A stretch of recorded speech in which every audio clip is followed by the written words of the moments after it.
ఒంగోలులో టీడీపీ జనసేన మధ్య విభేదాలు తారాస్థాయికి చేరాయి. టీడీపీ ఎమ్మెల్యే దామచర్ల తీరుపై బాలినేని శ్రీనివాసరెడ్డి సంచలన ఆరోపణలు చేశారు. ఒంగోలు నియోజకవర్గంలో దామచర్ల అరాచకాలు పెరిగిపోయాయని ఆరోపించారు. తానే రాజు, తానే మంత్రి అన్నట్లుగా వ్యవహరిస్తున్నారని అన్నారు. తమ వారిపై అన్యాయంగా కేసులు పెడుతున్నారని ఆరోపించారు. తమ ఓపిక నశించిందని, ఇకపై చూస్తూ ఊరుకోబోమని వార్నింగ్ ఇచ్చారు బాలినేని. నేను ఒకటి చెప్తున్నా, జనార్దన్ నిన్ను చూసి భయపడేవాడు ఎవరు లేడు. నువ్వేదో కేసులు పెట్టించిన నేను చేయను, నువ్వేం చేసాను చేసుకో. నేను ప్రజల తరపున నిలబడతా, ఇక్కడ దేనికైనా ఉంటా, చూసుకుందాం.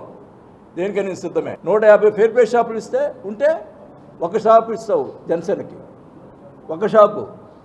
అంటే నీకు వాళ్ళు అణిగిమని ఓట్లు వేసేదానికే నా జనసేన కార్యకర్తలు చాలా ఇబ్బంది పడుతూ ఉన్నారు. చాలా అన్యాయం, వాళ్ళు ఓట్లు వేసి అన్యాయం పడతారు. వాళ్ళందరూ కూడా నేను అండగా ఉంటా. నేను ప్రతి కాన్స్టిట్యున్సీకి జరిగేటటువంటి ప్రతి విషయం నేను ఓపెన్ అవుతా. నేను ఊరుకోను, ఎందుకంటే దానికి ఓర్పు నశించింది. ఓర్పు అనేది కొంతకాలమే ఉంటుంది, ఓర్పు నశించింది.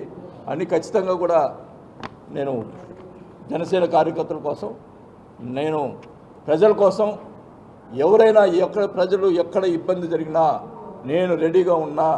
నేను వచ్చి నాకు ఎన్ని కేసులైనా నన్ను పెట్టుకొని నేను మటుకి ప్రజల కోసం పోరాడడానికి సిద్ధపడ్డాను కూడా తెలియజేసుకుంటా ఉన్నా. మా మనస్సు ఎంత బాధ వేసింది. మా అబ్బాయి ఏం చేయకపోయినా